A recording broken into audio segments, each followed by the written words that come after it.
अस्सलाम वालेकुम। अच्छा जी, हमने डिस्कशन स्टार्ट की थी कल कैपिटल इन्वेस्टमेंट अप्रेजल के ऊपर कि कैपिटल प्रोजेक्ट की फिजिबिलिटी असेस करने के तरीके। कैपिटल प्रोजेक्ट में इन्वेस्टमेंट नॉर्मली लार्ज अमाउंट होती है। कैपिटल प्रोजेक्ट में जो इन्वेस्टमेंट्स की जाती है उसके रिजल्ट्स लॉन्गर पीरियड्स के लिए आने होते हैं, इसलिए कैपिटल प्रोजेक्ट्स में इन्वेस्टमेंट्स को थॉरली एवेल्यूएट करके फैसला करना चाहिए। डिफरेंट टूल्स जो हमारे सिलेबस में हैं उनमें से कल हमने जो डिस्कशन की थी वो पहला टूल पेबैक पीरियड पे था। पेबैक पीरियड कहता है कि आपने किसी प्रोजेक्ट को अगर इन्वेस्टमेंट के लिए एवेल्यूएट करना है, कंसिडर करना है, तो पहले उसका पेबैक पीरियड कैलकुलेट कर लीजिए। ये देख लीजिए कि प्रोजेक्ट अपनी कमाई से कितने अरसे में ओरिजिनल इन्वेस्टमेंट आपको वापस करेगा। यहाँ पे की पॉइंट था कि इन्वेस्टमेंट से जो रिटर्न है वो हम कैश की सूरत में मेजर करते हैं। सो इवन कैश फ्लोज हों, इवन रिटर्न है, तो हम एक सिंपल फार्मूला से पेबैक पीरियड मेजर कर सकते हैं। और अगर किसी प्रोजेक्ट से रिटर्न सालाना अनइवन है तो हम इस वर्किंग की मदद से क्यूमुलेटिव कैश फ्लो का कॉलम बना के पेबैक पीरियड डिटरमिन कर सकते हैं। पेबैक पीरियड कैलकुलेट करना और उसके बाद उसके मुताबिक फैसला करना। फैसला करने के लिए हमने बात की थी कि हम जो भी इन्वेस्टमेंट अप्रेजल टूल पढ़ेंगे उसमें फैसला करने के लिए हमें दो एस्पेक्ट्स दिए जाते हैं। एक एस्पेक्ट फिजिबिलिटी का होता है कि हमें प्रोजेक्ट में इन्वेस्ट करना चाहिए या नहीं करना चाहिए, और दूसरा एस्पेक्ट होता है कि अगर हमारे पास एक से ज़्यादा प्रोजेक्ट्स की ऑप्शन अवेलेबल है तो उनमें से बेहतर प्रोजेक्ट कौन सा है उस पर फैसला करना होता है। तो फिजिबिलिटी का रूल हमने कहा था कि हमारे पास एक स्टैंडर्ड पेबैक पीरियड होना चाहिए। हर ऑर्गेनाइजेशन के पास एक स्टैंडर्ड पेबैक पीरियड होना चाहिए। आप स्टैंडर्ड पेबैक पीरियड को प्रोजेक्ट्स के पेबैक पीरियड जो आपने कैलकुलेट किया कंपेयर करते हो। अगर प्रोजेक्ट आपके मेयार के मुकाबले में जल्दी पैसे वापस करता है तो प्रोजेक्ट इज फीजेबल। अगर प्रोजेक्ट आपके स्टैंडर्ड से ज़्यादा टाइम लगा रहा है तो प्रोजेक्ट फीजेबल नहीं है, हम उसको रिजेक्ट कर देते हैं अपने मेयार के ऊपर। और कंपैरिजन में हमने कहा था हम उस प्रोजेक्ट को सिलेक्ट करते हैं जिस प्रोजेक्ट का पेबैक शॉर्ट है। जी, एनी क्वेश्चन, कोई सवाल? जी बेटा।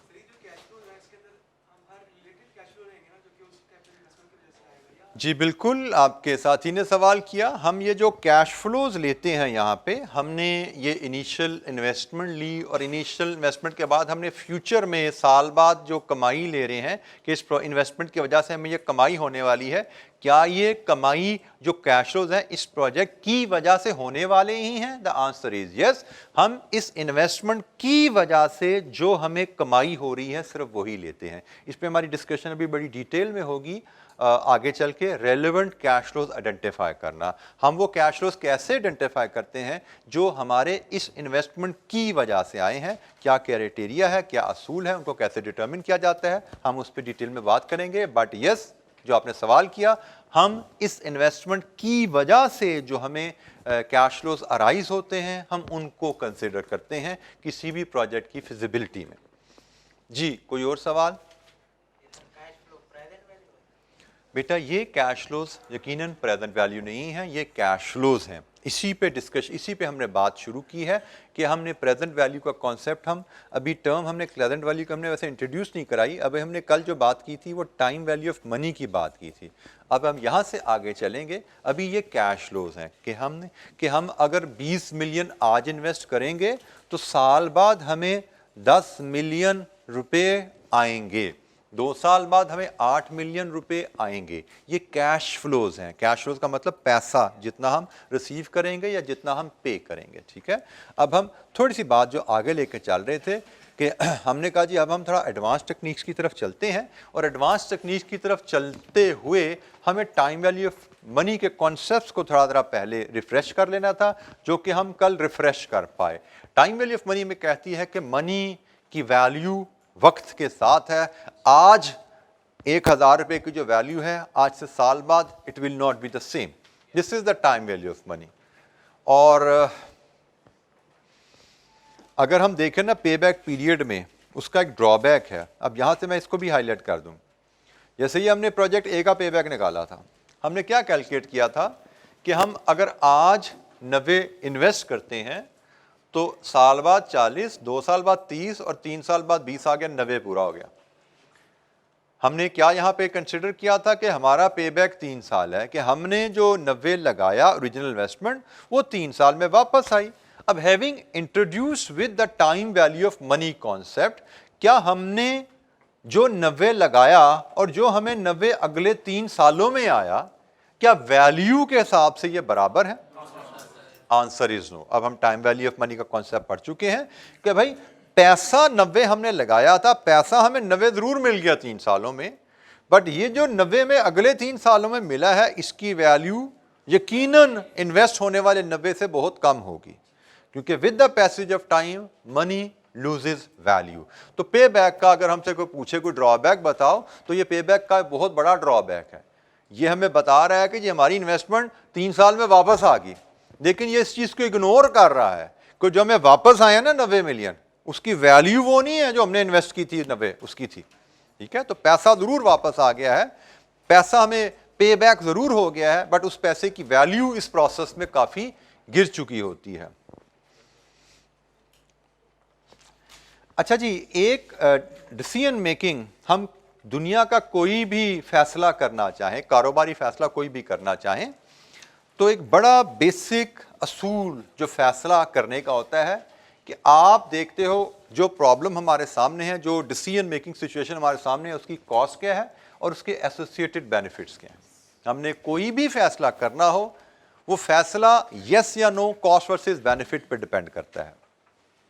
हमने कोई चीज़ बेचनी है या नहीं बेचनी, कोई चीज़ हमने ख़रीदनी है या नहीं ख़रीदनी, दैट विल डिपेंड कि भाई हमें ख़रीदो फरोख्त में फ़ायदा है या नहीं।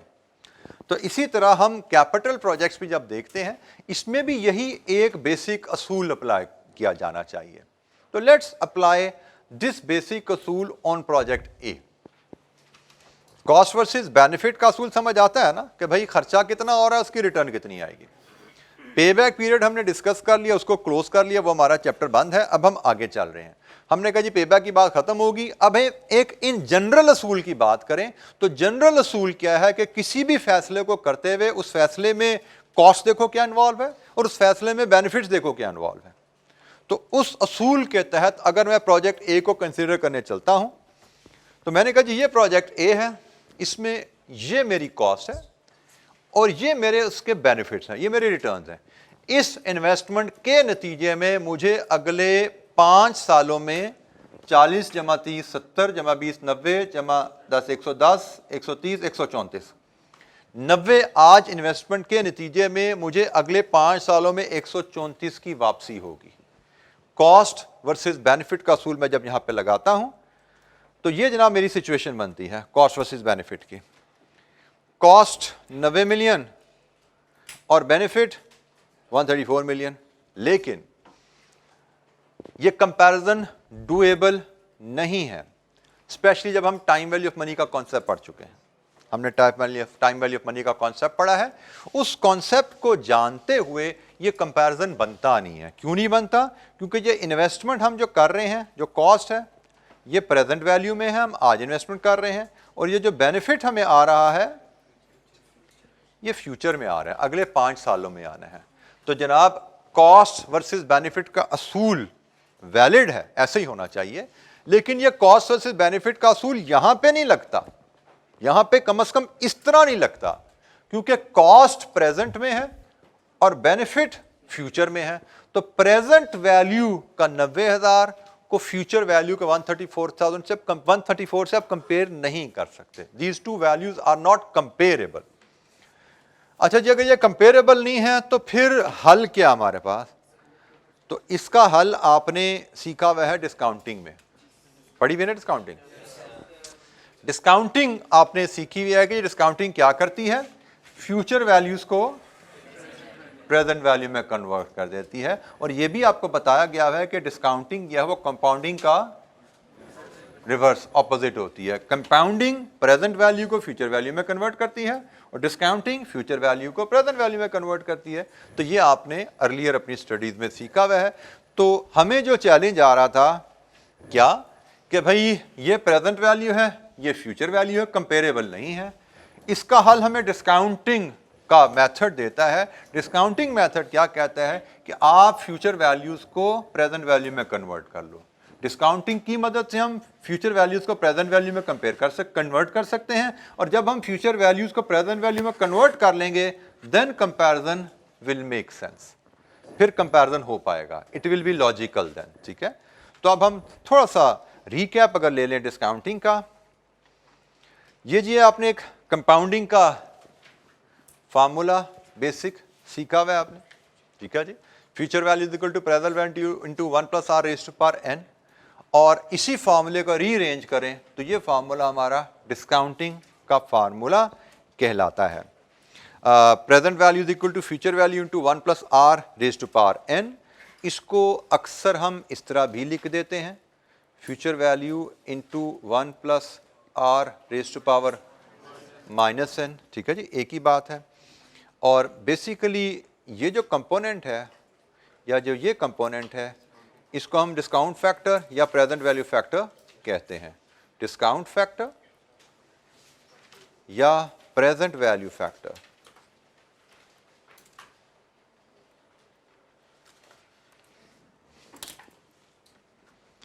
तो ये जनाब कंपाउंडिंग और डिस्काउंटिंग की कहानी है। तो इसके लिए आपने अपने पीआरसी में क्यूएम में बेतहाशा एक्टिविटीज़ की हुई हैं, तो उन्हीं की एक बेसिक सी रिवीजन हम थोड़ी यहाँ पे करते हैं ज़रा।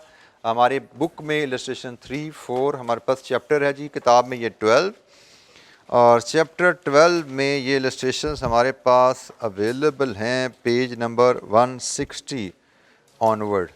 तो जनाब मैं ये इलस्ट्रेशन आपके सामने लाता हूँ और फिर हम इनको डिस्कस करते हैं।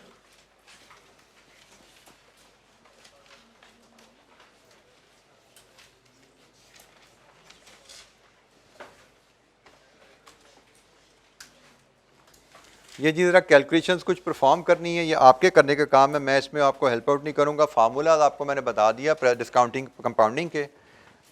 इलस्ट्रेशन 3, इलस्ट्रेशन 4 परफॉर्म कीजिए, इनके जवाब मुझसे शेयर कीजिए। हमें इलस्ट्रेशन 3 करनी है, हमें इलस्ट्रेशन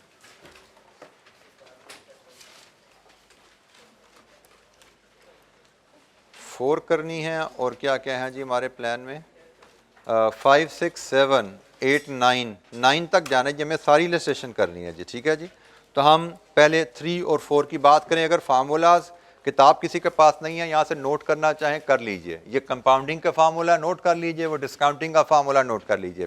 ठीक है जी, तो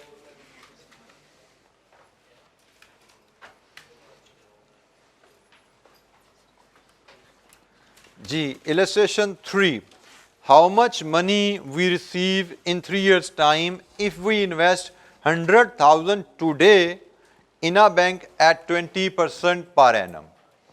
आज अगर 1 लाख इन्वेस्ट करें, आज इन्वेस्ट करें 1 लाख, तो 3 साल में हमें कितना पैसा मिलेगा। इसका मतलब इस सवाल में ये आपकी प्रेजेंट वैल्यू है, ये आपकी n है, ये आपका r है, और रिक्वायरमेंट है आपकी how much money we will receive. आपको फ्यूचर वैल्यू डिटरमिन करनी है, फ्यूचर वैल्यू आपको डिटरमिन करनी है। तो जनाब इलस्ट्रेशन नंबर 3 में कितनी है फ्यूचर वैल्यू? 172,800। 800। ये इलस्ट्रेशन 3 का आंसर आपके पास आ गया जनाब। इलस्ट्रेशन 3 का आंसर आपके पास फ्यूचर वैल्यू आपने कैलकुलेट की।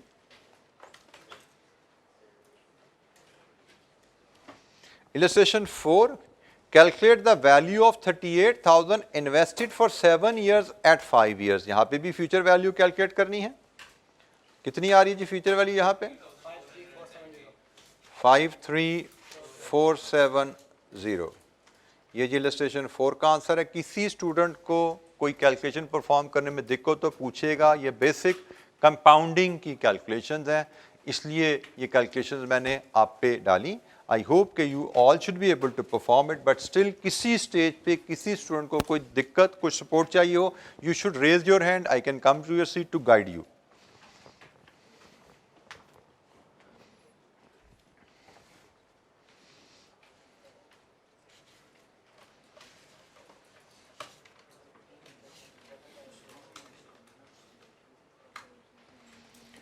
अच्छा जी, अब ज़रा डिस्काउंटिंग के रेफरेंस से इलस्ट्रेशन 5 देखिए।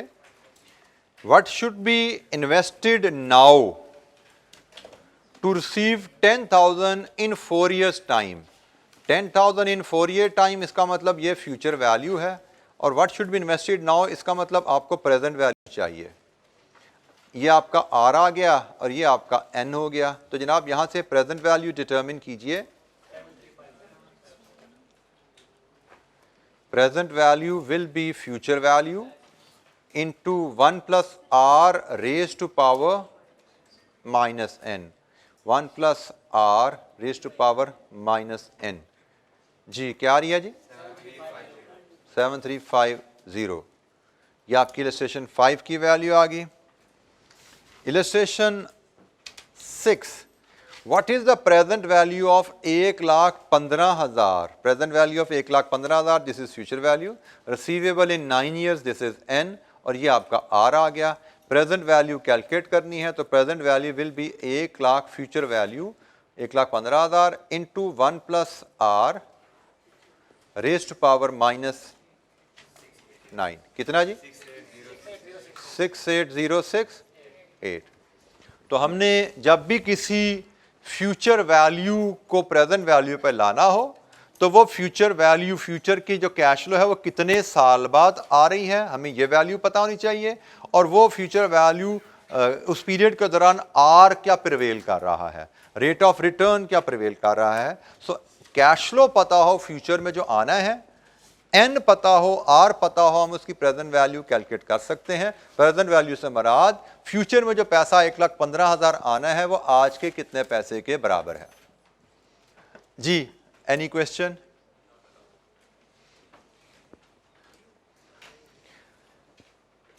Illustration number 7, a borrower is due to repay a loan of 1,50,000 in 4 years. He has offered to pay an extra 30,000 as long as he can repay after 6 years. The lender has arranged funds at 8%. Requirement: should lender accept the offer? क्या lender को ये offer accept करनी चाहिए? Basically यहाँ पे issue क्या हमारे सामने है? एग्जाम्पल नंबर 7 में इशू है लोन रीपेमेंट, और ऑप्शन 2 है। ऑप्शन नंबर 1 1,50,000 इन 4 years, और option number 2 1,80,000 in 6 years।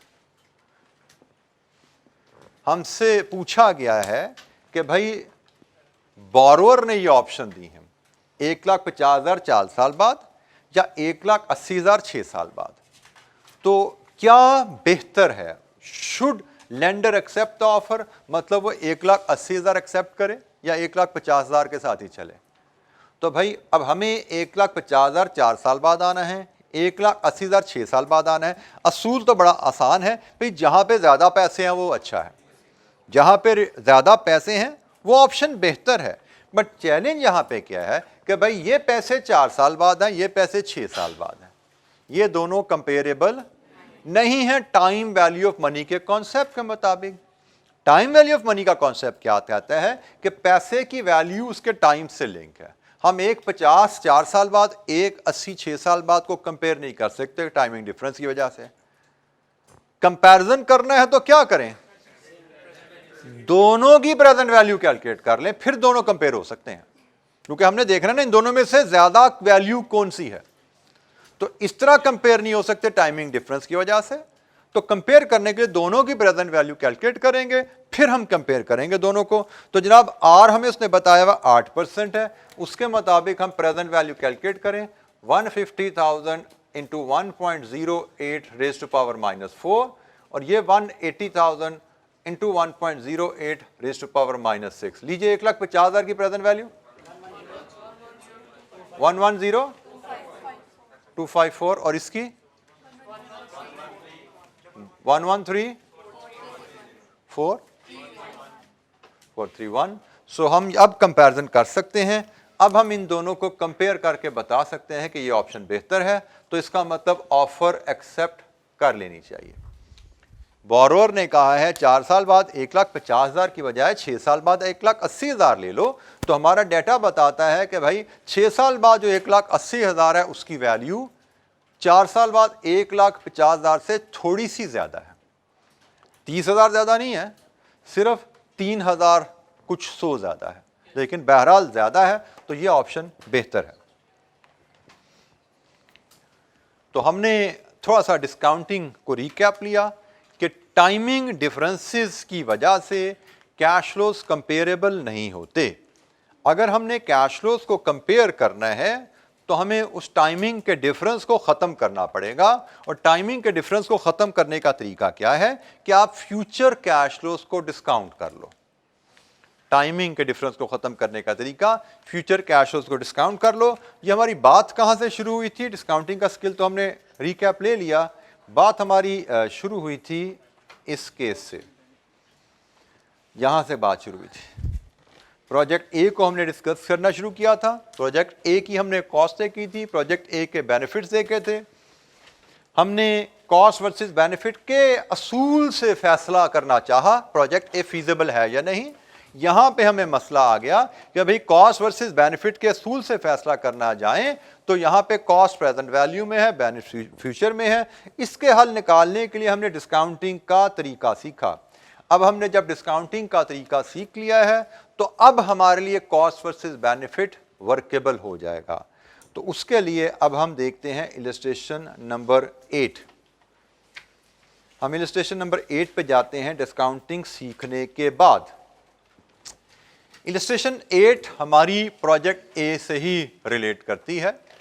A company is evaluating project A. It will require initial investment of 90 million and estimated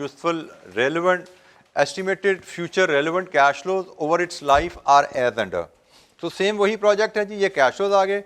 It is expected that at the end of the life project, capital assets can be disposed of 4 million. Assuming R at 10%, calculate NPV of the project. अब NPV की term को फिलहाल अगर छोड़ें, मैं cost versus benefit के असूल से आपको लेकर चलूं। कॉस्ट वर्सेस बेनिफिट के असूल से अगर हम चलें, हमने जो बात सीखी थी अभी इलस्ट्रेशन 8 के रेफरेंस से,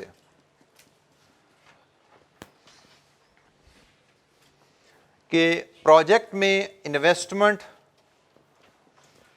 होगी कैश फ्लोज टर्म में रुपीज इन मिलियन में 90 मिलियन की, और इसके बाद ईयर वाइज इसके कैश फ्लोज जो हैं वो कुछ ऐसे हैं 40, 30, 20, 20, 20। अच्छा, रेजिडुअल वैल्यू भी प्रोजेक्ट के एंड पे ही आ रही है ना 4 मिलियन की। तो यहाँ पे एक बेसिक लर्निंग डेवलप अभी कर लीजिए कि जब हम कैपिटल इन्वेस्टमेंट अप्रेजल कर रहे होते हैं तो उसमें हम इन्वेस्टिंग कैश फ्लोज लेते हैं और उसमें हम ऑपरेटिंग कैश फ्लोज लेते हैं। कैश फ्लोज के नॉलेज से ये दोनों टर्म्स आपके लिए फेमिलियर होनी चाहिए। Am I right? Investing cash flows नंबरात कैपिटल एसेट खरीदना और कैपिटल एसेट बेचना, ये आपके इन्वेस्टिंग कैश फ्लोज हैं। और in between operating cash flows, मतलब कैपिटल एसेट के इस्तेमाल से जो चीजें बनाई, उनको बनाने पे जो खर्चा आया और उनको बेचा, उनको बेचने से जो रेवेन्यू आया, तो ये रेवेन्यू माइनस कॉस्ट है। ये सारा जो पोर्शन है, ये पोर्शन आपका रेवेन्यू लेस कॉस्ट का है। ठीक है, रेवेन्यू लेस कॉस्ट है, और ये दो आइटम आपके इन्वेस्टिंग कैश फ्लोज के हैं। तो जब हम कैपिटल इन्वेस्टमेंट अप्रेजल करते हैं तो इसमें दोनों तरह के कैश फ्लोज, बल्कि कहना चाहिए सिर्फ दो तरह के कैश फ्लोज लिए जाते हैं, investing cash flows and operating cash flows. तो इसका मतलब कौन सा कैश फ्लो नहीं लिया जाता? Financing cash flows. Financing cash flows investment appraisal में कंसिडर नहीं किए जाते। ठीक है, आगे चलेंगे, सवाल आएंगे, वहां पे भी बात दोबारा होगी, लेकिन फिलहाल मैंने एक बेसिक सा असूल था आपको यहीं पे बता दिया। ठीक है, हम सिर्फ इन्वेस्टिंग और ऑपरेटिंग कैश फ्लोज को इन्वेस्टमेंट अप्रेजल में इस्तेमाल करते हैं। तो एनीवेज ये हमारे पास दो इन्वेस्टिंग कैश फ्लोज हैं, बाकी ऑपरेटिंग कैश फ्लोज हैं।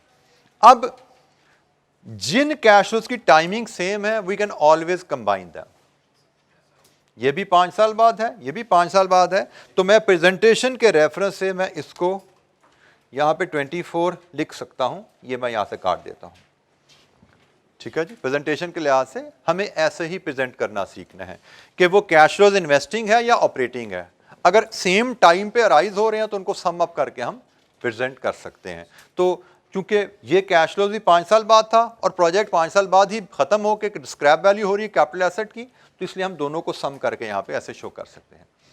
अच्छा जी, ये होगी कहानी कॉस्ट वर्सेस बेनिफिट की। कॉस्ट को हम नेगेटिव शो करते हैं अपनी वर्किंग में, याद रखिएगा। ये हमें प्रोजेक्ट के जो डाटा दिया गया है उस डाटा को मैंने इस टेबल में 2 कॉलम में फिलहाल प्रेजेंट कर दिया। इन्वेस्टमेंट 90 मिलियन की है, इन्वेस्टमेंट है, कॉस्ट है, नेगेटिव शो कर दिया, और ये सब की सब रिटर्न्स हैं, इनफ्लोज हैं, ये कमाई है, और ये 4 मिलियन बीच में कैपिटल प्रोजेक्ट बेच के रेजिडुअल वैल्यू है। अब हम प्रोजेक्ट फिजिबिलिटी की तरफ चलते हैं, कॉस्ट वर्सेस बेनिफिट की तरफ चलते हैं। तो वो असूल आड़े आ गया कि भाई ये है कॉस्ट और ये है बेनिफिट्स। मसला है डिफरेंस टाइमिंग का। कॉस्ट वर्सेस बेनिफिट ऐसे हो नहीं पा रहा। दिखने में तो लग रहा है कि बेनिफिट्स 134 हैं, कॉस्ट 90 है, प्रोजेक्ट दिखने में तो फिजिबल ऐसे लगता है, लेकिन जब हमें टाइम वैल्यू ऑफ मनी का पता है तो हम कहेंगे भाई इनको कंपेयर ऐसे नहीं करना, क्योंकि ये अगले 5 सालों में आने हैं, ये तो आज की इन्वेस्टमेंट है। क्या करना चाहिए? फ्यूचर वैल्यूज को प्रेजेंट वैल्यू में कन्वर्ट करो, फिर कंपैरिजन करो। तो फ्यूचर वैल्यूज मेरे पास जो अवेलेबल हैं, इनको प्रेजेंट वैल्यू में कन्वर्ट करने का तरीका हमारे पास क्या है कि हम प्रेजेंट वैल्यू फैक्टर लेके आते हैं, जो कि 1 + r⁻⁻n होता है, और तमाम फ्यूचर कैश फ्लोज को प्रेजेंट वैल्यू फैक्टर से मल्टीप्लाई करेंगे तो हम present value of cash flows calculate कर पाएंगे, फिर हम डिसीजन की बात कर पाएंगे। तो जनाब, मैं सिर्फ फ्यूचर कैश फ्लोज को फोकस करते हुए, ये मेरे जो फ्यूचर कैश फ्लोज हैं इनको फोकस करेंगे हम। ये हमारे फ्यूचर कैश फ्लोज हैं।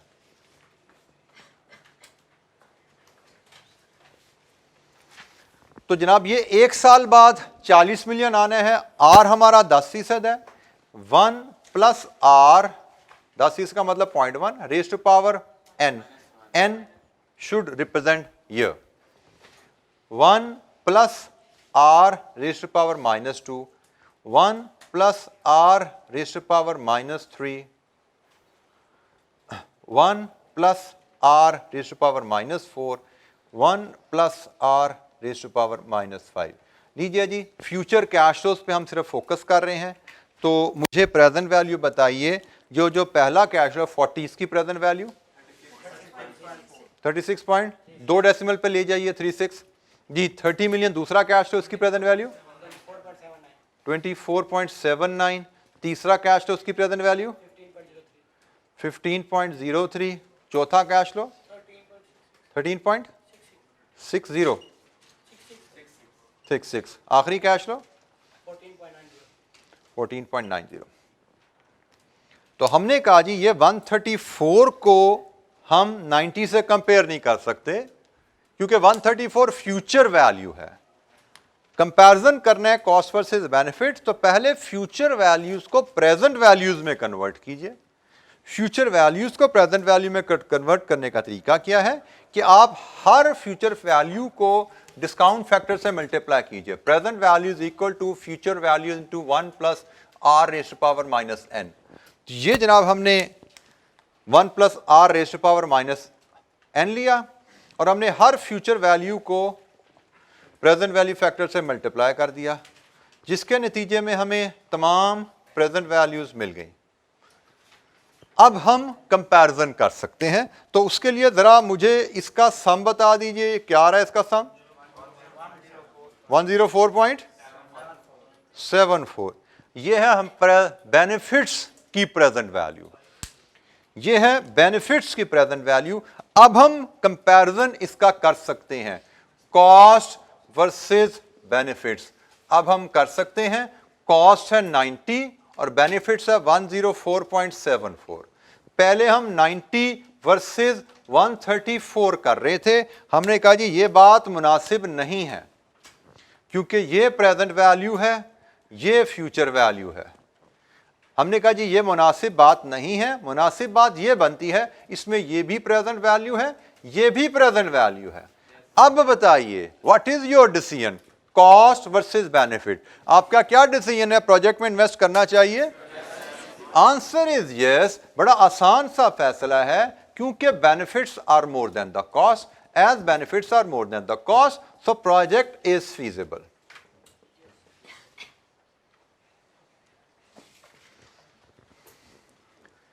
Benefits are more than the cost, इसलिए प्रोजेक्ट फीजिबल है। और यही टूल बेसिकली आपका नेट प्रेजेंट वैल्यू है। स्लाइटली हम इसको डिफरेंटली प्रेजेंट कर देते हैं। Net present value abbreviated as NPV, present value of future benefits minus present value of investment।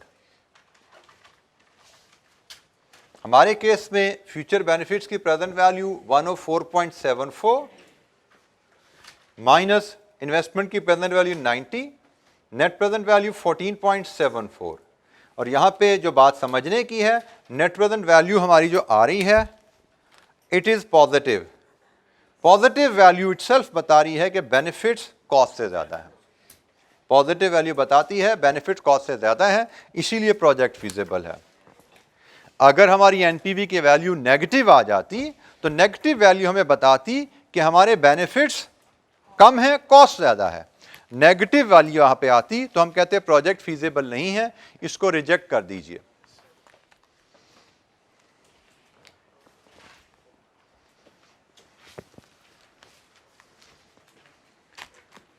NPV method of investment appraisal, capital project की feasibility assess करने का तरीका।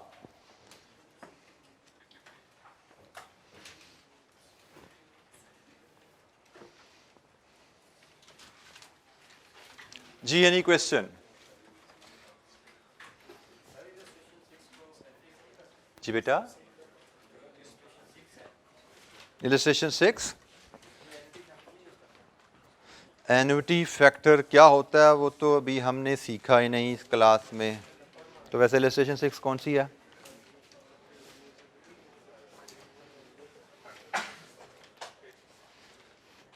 बिल्कुल यूज़ नहीं कर सकते क्योंकि आपको शायद हमने तो क्लास में सीखा नहीं, लेकिन आपने सीख के भुला दिया है शायद, इसलिए आप ये पूछ रहे हैं, इसलिए आप ये जुमला बोल रहे हैं। तो इसलिए इसका मतलब हम सारे मिल के सीखेंगे दोबारा एन्युटी क्या होती है और एन्युटी फैक्टर कब इस्तेमाल करना है, ठीक है? तो अभी आपने जिस एग्जाम्पल की तरफ इशारा किया उस एग्जाम्पल में एन्युटी का साया भी मौजूद नहीं है। तो इंशाअल्लाह हम जल्दी सीखेंगे, हमारी डिटेल डिस्कशन इस पे होने वाली है। एन्युटी क्या है, परपेचुटी क्या है, उनको हम कब यूज करेंगे, कब डिस्काउंटिंग करेंगे, कैसे करेंगे, डिटेल डिस्कशन होगी। जी बेटा, एनपीवी 0 भी हो सकती है। अच्छा जी, जरा तवज्जो से सुनिए आपके साथी, हमने अभी यहाँ पे क्या बात की कि पीवी एनपीवी क्या है, net present value, PV of future benefits minus PV of investment. हमने इस एग्जांपल में डिस्कस किया कि बेनिफिट्स की प्रेजेंट वैल्यू ज़्यादा है, इन्वेस्टमेंट की प्रेजेंट वैल्यू कम है। इसका मतलब हमारे ओवरऑल इस प्रोजेक्ट में बेनिफिट ज़्यादा होने की वजह से प्रोजेक्ट फीजिबल है। आपके साथी का सवाल है कि एनपीवी 0 भी तो हो सकती है, कि बेनिफिट्स और कॉस्ट बराबर भी तो हो सकते हैं। तो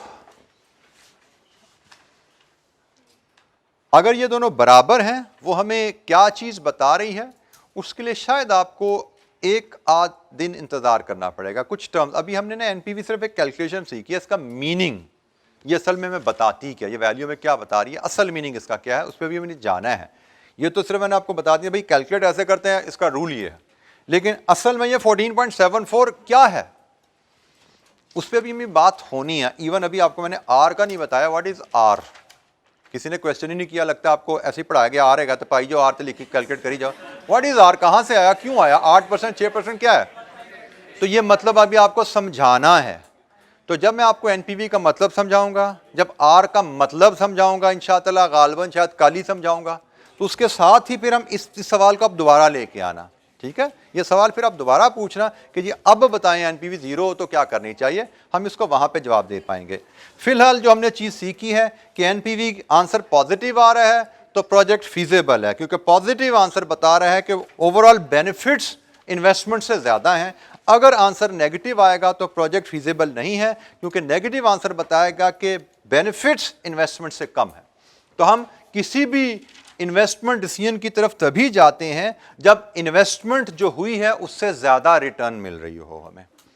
तो ज़्यादा रिटर्न पॉजिटिव एनपीवी से सिग्निफाई होती है, नेगेटिव एनपीवी इन्वेस्टमेंट से कम रिटर्न की निशानदेही कर रही है। पॉजिटिव एनपीवी पे एक्सेप्ट, नेगेटिव एनपीवी पे रिजेक्ट।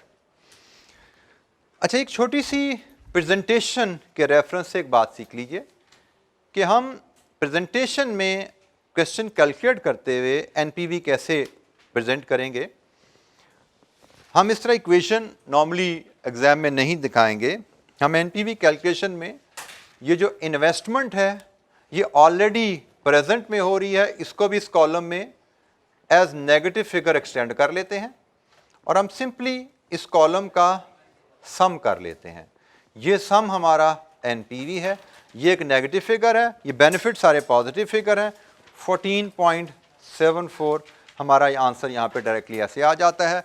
और हम इसको यहाँ पे 90 लाने के लिए प्रेजेंट वैल्यू में चूंकि इन्वेस्टमेंट है, हम यहाँ पे फैक्टर भी 1 नॉर्मली लिख देते हैं कि इसको हमने 1 से मल्टीप्लाई करके यहाँ पे एज इट इज 90 एक्सटेंड कर दिया। हमें इस वैल्यू को डिस्काउंट करने की ज़रूरत नहीं है। डिस्काउंट मतलब रिडक्शन हम करते हैं सिर्फ उन कैश फ्लोज को जो फ्यूचर में अराइज हो रहे हैं। जो कैश फ्लोज फ्यूचर में अराइज हो रहे हैं उनको हम डिस्काउंट फैक्टर से मल्टीप्लाई करके रिड्यूस करते हैं। जो इन्वेस्टमेंट है वो तो प्रेजेंट में होती है, इन्वेस्टमेंट तो हम आज करेंगे तो हमारा कारोबार शुरू होगा। तो इन्वेस्टमेंट चूंकि ऑलरेडी प्रेजेंट में है तो उसको हम रिड्यूस नहीं करते, उसको हम डिस्काउंट नहीं करते, उसको हम सिंपली 1 से मल्टीप्लाई करके 90 ही इस वर्किंग में एक्सटेंड कर देते हैं। तो ये प्रेजेंटेशन के रेफरेंस से मैंने बताया, कॉन्सेप्ट भी आपसे शेयर हो गया एनपीवी का क्या है और प्रेजेंटेशन भी आपसे शेयर होगी एनपीवी की क्या है। जी, एनी क्वेश्चन?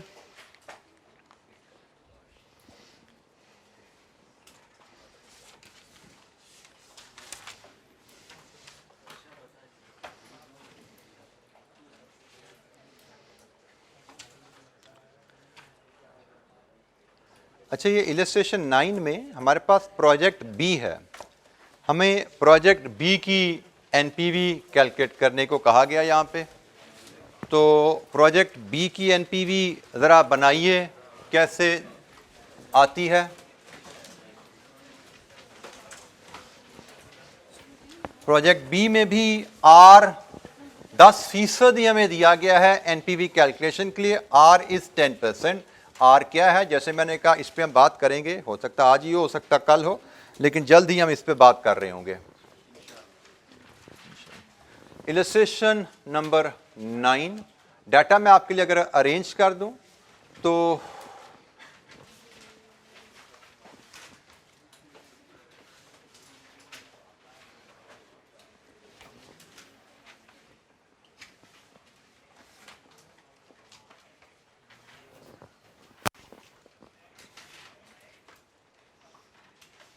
इन्वेस्टमेंट 20 मिलियन की है।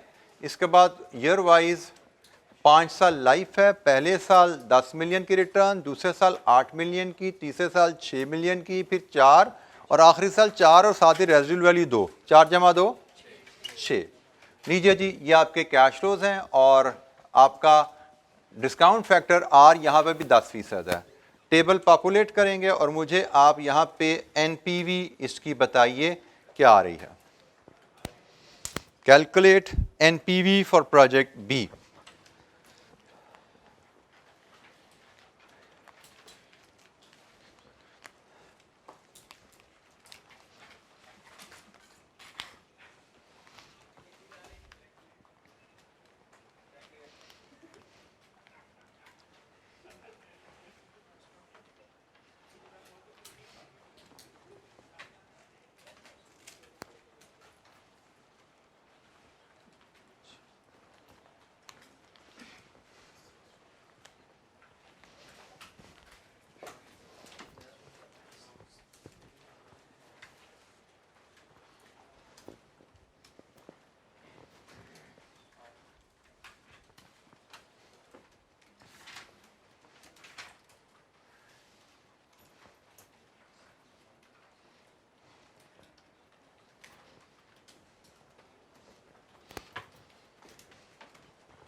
जी जनाब, क्या आ रही है जी बेटा?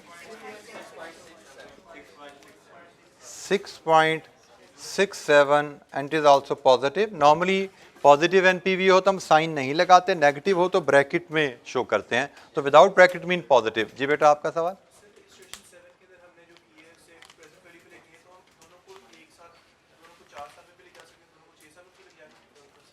बेटा प्रेजेंट वैल्यू का मतलब होता है आज।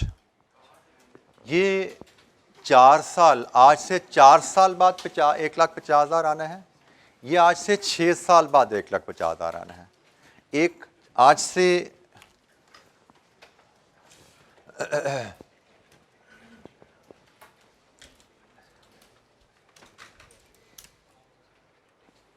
ये आपका आज है, ठीक है जी, और ये आपका 4 साल बाद है, और ये आपका 6 साल बाद है। ये 4 साल बाद 1,50,000 या 6 साल बाद 1,80,000, हम इनको कंपेयर कर रहे हैं। ठीक है, हमने कहा जी हमें 4 साल बाद 1,50 लें या 6 साल बाद 1,80 लें। हमने कहा जी ये कंपेरेबल नहीं है, क्योंकि इनमें टाइमिंग का डिफरेंस है, 2 साल का गैप है। अगर ये सेम टाइम पे होते ना कंपेरेबल था। तो कंपेरेबल बनाने का तरीकाकार क्या है कि भाई इन दोनों को आज पे ले आओ। उसका तरीकाकार क्या है? इन दोनों की प्रेजेंट वैल्यू कैलकुलेट कर लो। ये भी आज पे आ गया, ये भी आज पे आ गया। अब देख लो किसकी वैल्यू ज़्यादा है। ये काम किया हमने। ठीक है, तो हमने देखा 1,80,000 आज पे आया, उसकी वैल्यू देखा था, अब नहीं देख सकते। तो 1,50,000 आज पे आया, उसकी वैल्यू फिर कंपेयर कर लिया। ठीक है जी, एनी क्वेश्चन? जी बेटा, किसने सिखाया था तुझे? ये किसने सिखाई हुई आपको कि 6 को 4 पे ले आओ? मैंने तो नहीं सीखी थी 6 को 4 पे लाना। आपको किसी ने सिखाई थी 6 को 4 पे लाना? हैं शायद। क्यों पढ़ी है जी कि हमें 6 को 4 पे लाना?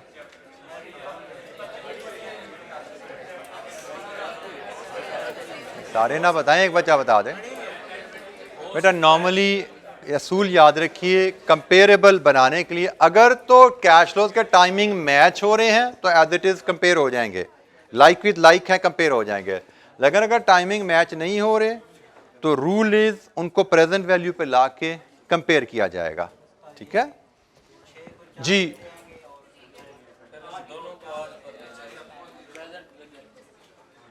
छह को क्या करें?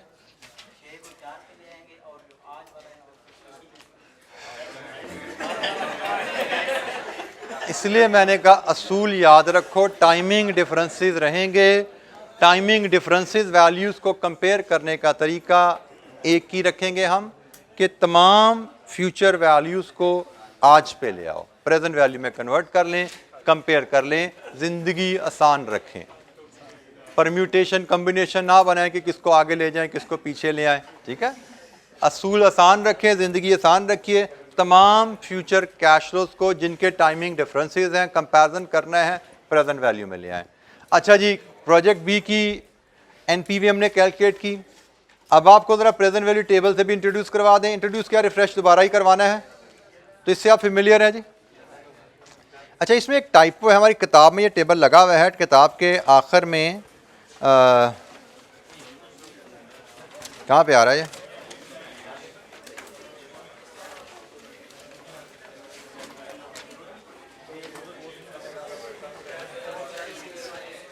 पेज 456 नंबर पे आ रहा है जी। ये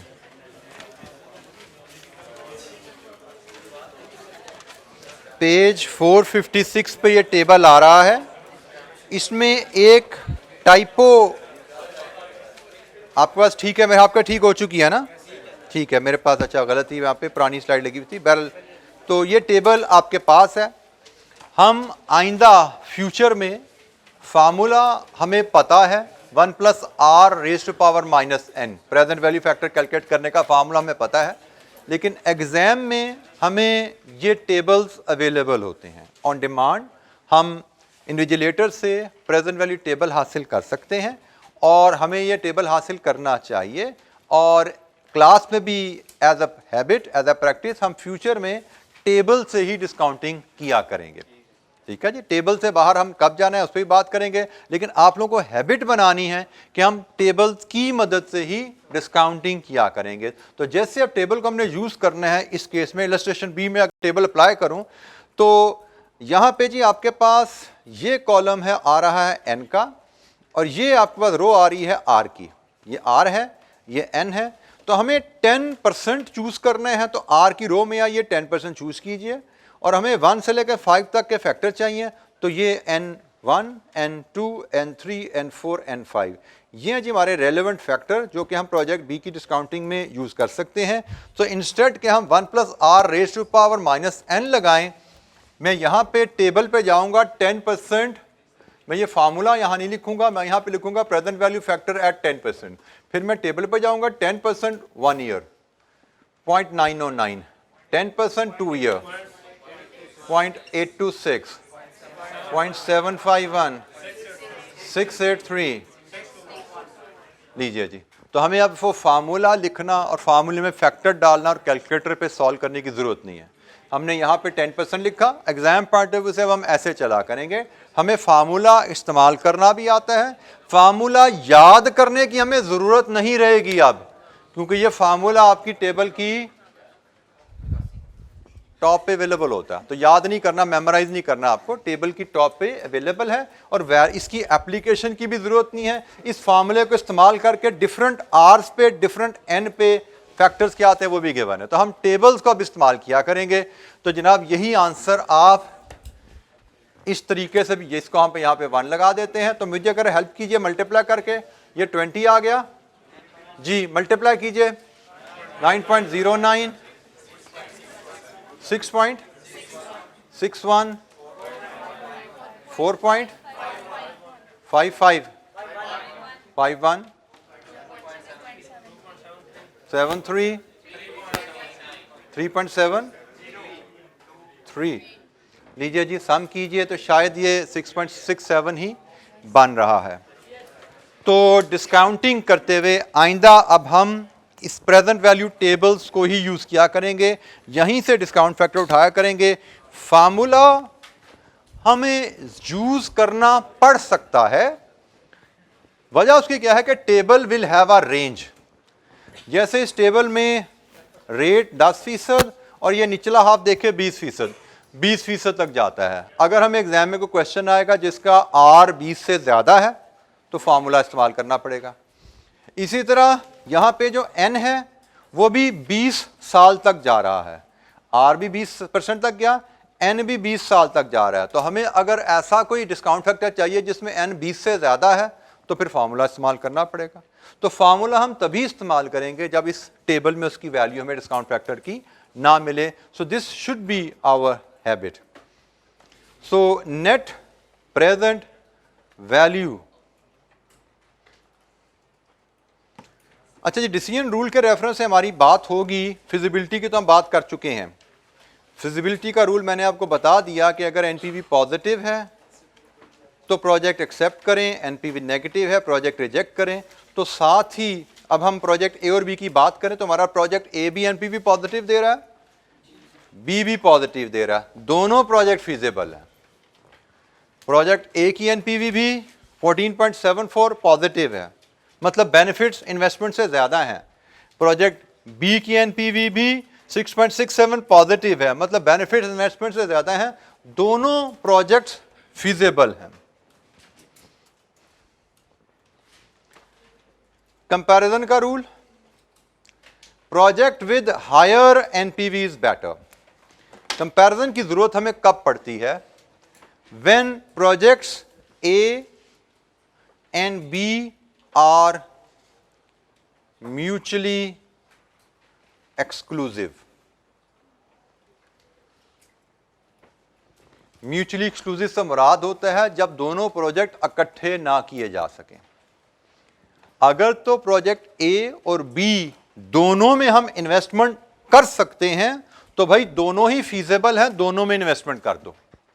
दोनों ही फीजिबल प्रोजेक्ट हैं, दोनों में हमारी रिटर्न इन्वेस्टमेंट से ज्यादा है, दोनों में इन्वेस्टमेंट कर दो। लेकिन बाज़ औक़ात होता ऐसा है कि जिन प्रोजेक्ट्स को हम एवेल्यूएट कर रहे हैं वो म्यूचुअली एक्सक्लूसिव होते हैं। मतलब दोनों में इकट्ठी इन्वेस्टमेंट नहीं हो सकती। कोई एग्जाम्पल सोच सकते हो म्यूचुअली एक्सक्लूसिव प्रोजेक्ट की? फॉर एग्जाम्पल मेरे पास एक पीस ऑफ लैंड है, 10 एकड़ जमीन है। मैं सोच रहा हूं, मेरे पास दो ऑप्शन मेरी टीम ने दी हुई हैं कि भाई इस 10 एकड़ लैंड पे हम चाहें तो शुगर मिल लगा लें, चाहे तो टेक्सटाइल मिल लगा लें। मैंने दोनों की फिजिबिलिटी बनाई, शुगर की भी एनपीवी पॉजिटिव आई, टेक्सटाइल मिल की भी एनपीवी पॉजिटिव है। बट क्या मैं दोनों प्रोजेक्ट कर सकता हूं? जमीन तो एक ही है ना भाई, तो या शुगर करेंगे या टेक्सटाइल करेंगे। तो अगर मेरे पास दो पीसीस ऑफ लैंड होते मैं दोनों प्रोजेक्ट कर सकता, जमीनें भी ज्यादा हैं, पैसे भी ज्यादा हैं, मैं दोनों कर लेता। लेकिन अगर मुझे दोनों में से कोई एक चूज करना है तो I will choose the best, बेहतर प्रोजेक्ट करूंगा। तो बेहतर प्रोजेक्ट वो होता है जिसकी एनपीवी ज्यादा है। तो ए और बी में से बेहतर कौन सा हुआ? ए। एनपीवी मेथड के तहत जिस प्रोजेक्ट की एनपीवी ज्यादा है वो बेहतर है। हमें अगर मल्टीपल प्रोजेक्ट्स में से कोई प्रोजेक्ट बेस्ट चूज करने हैं तो best project is the one with the highest NPV. हम टोटल प्रोजेक्ट की बात कर रहे हैं, ठीक है। इसमें इट कुड बी, ये कैपिटल इन्वेस्टमेंट की बात हो रही है। Capital investment could be whole new business setup, जमीन खरीदना, बिल्डिंग बनाना, ये सारी कैपिटल इन्वेस्टमेंट्स हैं। प्लांट खरीदना, प्लांट चलाना, ये सारी कैपिटल इन्वेस्टमेंट है। सो कैपिटल इन्वेस्टमेंट पूरा नया बिजनेस सेटअप करना भी हो सकता है। कैपिटल इन्वेस्टमेंट आपके बिजनेस की एक्सपेंशन भी हो सकता है कि भाई हमारी 5 यूनिट लगे हुए हैं तो एक छठा यूनिट भी मशीन ऐड कर दें साथ, ताकि प्रोडक्शन की कैपेसिटी बढ़ जाए। तो कोई भी कैपिटल इन्वेस्टमेंट का प्रोजेक्ट है, वो नया प्रोजेक्ट लगाना है, वो नया बिजनेस शुरू करना है, या वो एग्जिस्टिंग बिजनेस की एक्सपेंशन की बात है। दोनों सूरतों में हम यही टूल इस्तेमाल करते हैं, यही टूल्स इस्तेमाल करते हैं इन्वेस्टर अप्रेजल के। जी, एनी क्वेश्चन? जी बेटा।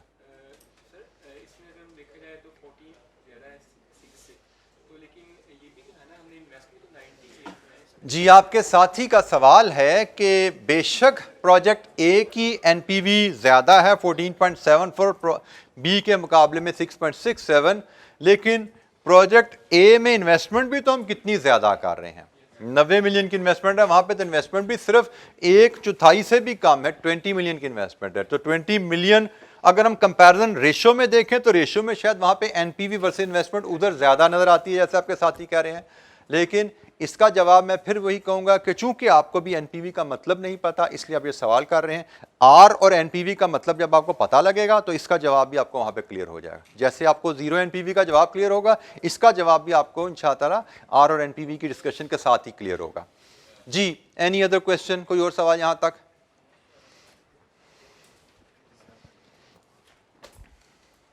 ये जी वही आ गया काम। आर क्या है और एनपीवी क्या है? काले क्यों करेंगे? ये तो 5 मिनट, ये 5 मिनट की बात है, ज़्यादा बात ही नहीं है। वैसे तो अभी क्लास में हमारे 15 मिनट है, लेकिन ये 5 से 7 मिनट की बात है। इसके बाद इंशाअल्लाह खत्म। इलस्ट्रेशन 11 कल कर लेंगे। अच्छा जी, आप ज़रा सुनिए कहानी आर की और एनपीवी की।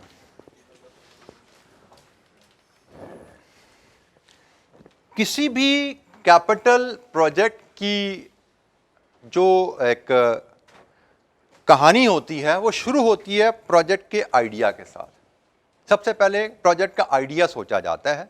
जैसे हमने शायद कल बात कर रहे थे कि हमारी सेल्स डायरेक्टर हमें ये एडवाइस कर सकता है कि भाई केपीके में हमारी प्रोडक्ट की बड़ी डिमांड है, तो क्यों ना हम अपनी कैपेसिटी को एनहेंस करें। This is the idea. Idea से बात शुरू होती है, फिर आप उस आइडिया के मुताबिक डाटा गैदर करते हो। अच्छा ठीक है, हमने अगर कैपेसिटी इन्हांस करनी है तो हमें क्या इस कैपेसिटी इन्हांस करने के लिए बिल्डिंग भी बनानी पड़ेगी या नहीं?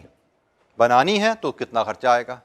अच्छा, कैपेसिटी इन्हांस करनी है तो उसके लिए मशीनरी भी खरीदनी पड़ेगी, कितने की खरीदनी पड़ेगी, कहाँ से आएगी? अच्छा, बिल्डिंग बनानी है, प्लांट लगाना है, लग गया। अब हम ये प्लांट लगा के कितने यूनिट्स बेच पाएंगे सालाना केपी में? उससे हम सालाना कितने operating cash flows, revenue minus cost सालाना कमा पाएंगे? इनिशियल इन्वेस्टमेंट का अंदाजा लगा लिया और फ्यूचर कैश फ्लोज का अंदाजा लगा लिया। जब हमने अंदाज़ा लगा लिया, जैसे हमने प्रोजेक्ट ए की, मैं अगर आपके सामने बात ले आऊँ, लेट्स अज्यूम ये कैश फ्लोज हैं, हमने अंदाज़ा लगा लिया भाई इतने की इन्वेस्टमेंट होगी और अगले 5 सालों में इतना हम कमा पाएंगे, तो क्या हम इसके बाद हम प्रोजेक्ट शुरू कर देते हैं? Answer is no. हमने ये अंदाज़ा जब लगा लिया, फिर हम अगला जो स्टेप आता है कि भाई ये प्रोजेक्ट में इन्वेस्टमेंट के लिए जो 90 मिलियन चाहिए, ये पैसा कहाँ से आएगा? Just for the sake of simplicity हम अज्यूम करते हैं कि मेरी कंपनी जो ये प्रोजेक्ट फिजिबिलिटी जिसकी असेस करना चाहती है, उसके पास फिलहाल 90 मिलियन नहीं है। तो बिजनेसेस के पास 90 मिलियन नहीं है, तो businesses can always raise finance ना, फाइनेंस रेज कर सकते हैं। हमारा अगला जो चैप्टर है सोर्सेज ऑफ फाइनेंस पे ही है। हम चाहें तो इक्विटी फाइनेंस भी ले सकते हैं, चाहे तो डेट फाइनेंस भी ले सकते हैं। डेट वैसे हराम होता है, लेने से पहले ख्याल रखना। तो हम फाइनेंस रेज करते हैं। होता क्या है, हम प्रोजेक्ट आइडेंटिफाई करते हैं और फिर हम पता लगाने चाहते हैं कि ये जो फाइनेंस हमें चाहिए प्रोजेक्ट के लिए, ये हम कहां से ले सकते हैं। लेट्स अज्यूम हमने एक इन्वेस्टर से राब्ता किया कि भाई ये प्रोजेक्ट है, क्या आप इसमें 90 मिलियन लगाने के लिए तैयार हैं हमारे साथ? इन्वेस्टर क्या फॉर नथिंग फाइनेंस आपको देता है? इन्वेस्टर तो रिटर्न डिमांड करता है ना। तो हमने इन्वेस्टर से बात की, उसने कहा जी ठीक है जी, मैं 90 मिलियन लगाने के बारे में सोच सकता हूं अगर आप मुझे 10% रिटर्न दें तो। अब मुझे यस या नो करने से पहले देखना है क्या ये प्रोजेक्ट इन्वेस्टर को 10% रिटर्न देने के काबिल है। मैं इन्वेस्टर से पैसे तभी पकड़ूंगा ना जब मैं इस प्रोजेक्ट की कमाई से इन्वेस्टर को 10% भी दे सकूं और फिर उसका असल ज़र भी वापस कर सकूं और फिर मेरी जेब में भी कुछ बच जाए ना। स्वाब के लिए काम तो मैंने ना करना। तो मैंने इन्वेस्टर से पूछा भी 90 मिलियन कितने में दोगे? उसने कहा जी 10% सालाना अगर आप मुझे रिटर्न देते हो मैं देने पे तैयार हूं। That is are. आर क्या है? Investors required return. Capital project में पैसा जिस इन्वेस्टर से आ रहा है उस इन्वेस्टर का रिक्वायर्ड रेट ऑफ रिटर्न, इसको हम आर कहते हैं। कैपिटल प्रोजेक्ट में जो इन्वेस्टमेंट होती है वो लॉन्ग टर्म फंड से होती है। ये तो पता है ना आपको, आपने अपनी अर्लियर स्टडीज में पढ़ा हुआ है कि अगर आपने करंट एसेट में इन्वेस्टमेंट करनी है तो शॉर्ट टर्म फंड से कर दो, कैपिटल एसेट में इन्वेस्टमेंट करनी है तो लॉन्ग टर्म फंड से करो। लॉन्ग टर्म फंड्स को हम फाइनेंशियल मैनेजमेंट में कैपिटल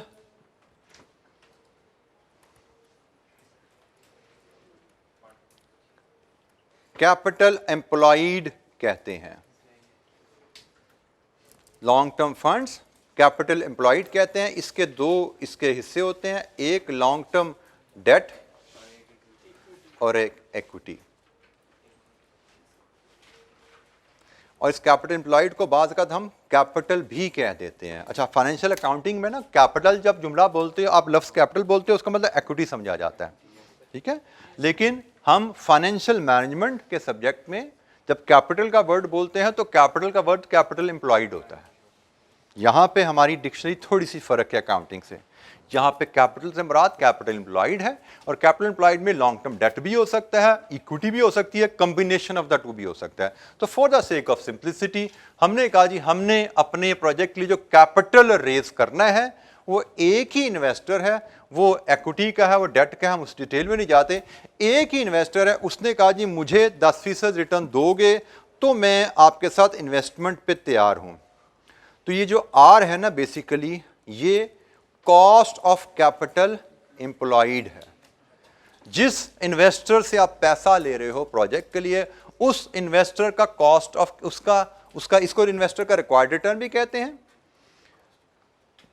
इसको required return of capital provider, इसको आप ये भी कह सकते हो। और इसको हम कॉस्ट ऑफ कैपिटल एम्प्लॉयड भी कह सकते हैं और शॉर्ट फॉर्म में इसको हम कॉस्ट ऑफ कैपिटल कहते हैं, जो कि हमारा एक नेक्स्ट चैप्टर नंबर 3 आएगा। उसमें हम इस पर डिटेल तो नहीं, ब्रीफ डिस्कशन होगी। डिटेल तो इसकी आप CFA 4 में जाके पढ़ते हो, लेकिन introductory level discussion cost of capital पे हमारी आने वाली है। But for the time being r is your cost of capital employed या कॉस्ट ऑफ कैपिटल, जो कि बेसिकली रिप्रेजेंट कर रही है required return of capital provider. ये तो होगी आर की कहानी। अब हम इसको थोड़ा सा एनपीवी की कैलकुलेशन पे अगर आगे लेकर चलें, हमने क्या सीखा था कि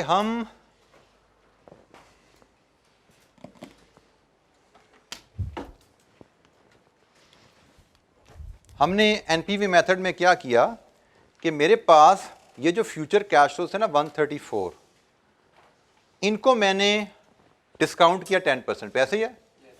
मैंने इनको 10% पे डिस्काउंट किया तो ये इनकी प्रेजेंट वैल्यू आ गई। इनकी प्रेजेंट वैल्यू आई थी 104.74।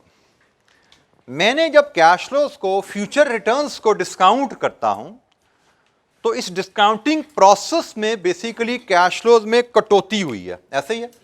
यहां से यहां तक के सफर में कटौती हुई है, 134 से 104.74 पे है।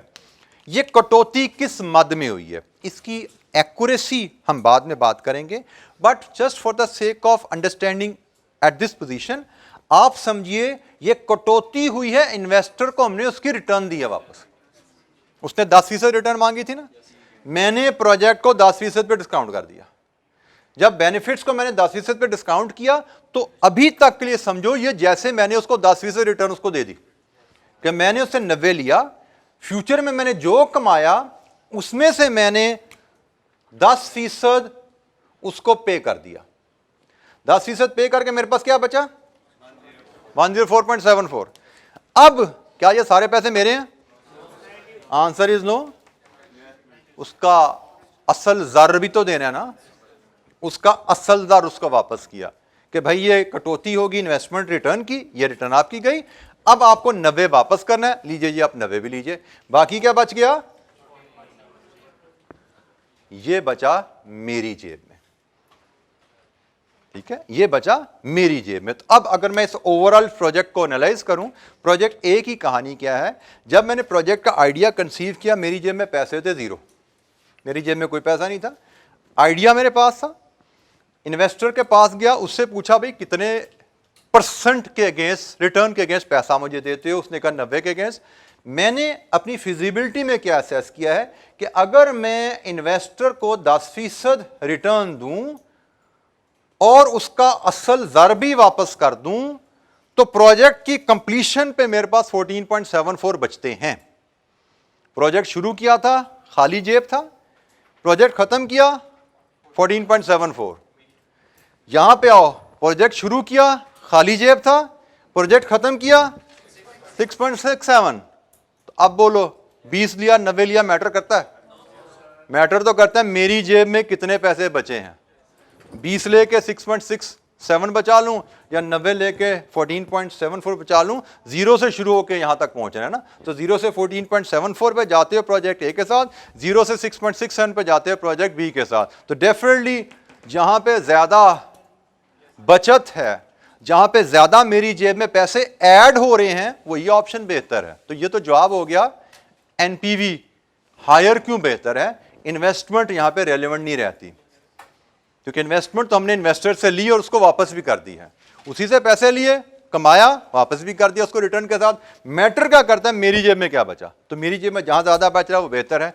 तो एनपीवी हमें बता रही है कि शेयर होल्डर, मालिक को क्या मिलता है प्रोजेक्ट करने के नतीजे में, मालिक की दौलत में क्या ऐड होता है प्रोजेक्ट करने के नतीजे में।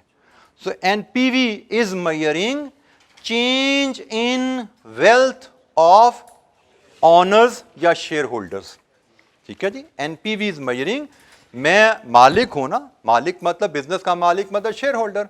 तो कारोबार के शुरू में मैं जीरो था, कारोबार एक्सेप्ट करके कमाया, इन्वेस्टर को रिटर्न भी दी, इन्वेस्टर को उसका पैसा भी दे दिया, मेरे पास 14.74 मेरी वेल्थ में ऐड हो गया।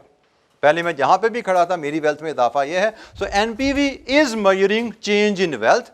पॉजिटिव एनपीवी मतलब वेल्थ में इजाफा है, एक्सेप्ट करो। कितना इजाफा है? 14.74। पॉजिटिव एनपीवी फिजिबल है, कितना इजाफा है? 6.67। जहां पे ज्यादा इजाफा है वो बेहतर है। आर इन्वेस्टर का रिक्वायर्ड रिटर्न। एनपीवी एनालिसिस में हमने जो एनपीवी की वैल्यू कैलकुलेट की वो क्या है? अच्छा, यहाँ पे एक मैं आखिरी सवाल अगर बोलूँ, एक और छोड़ दो, यहीं पर कल कर लेंगे। आज हम बात यहीं पे ख़त्म करते हैं। जीरो एन पे वाली बात मैं जाने लगा था, लेकिन मैंने कहा वो कल करेंगे। जी बेटा जी।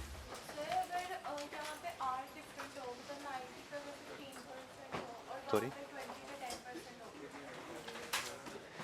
आपके साथी का सवाल है कि अगर इस प्रोजेक्ट में आर 15% है, या चलो यहाँ पे 10 है वहाँ पे 20 है, यहाँ पे 10 है वहाँ पे 20 है, बेटा मुझे उससे फ़र्क नहीं पड़ता।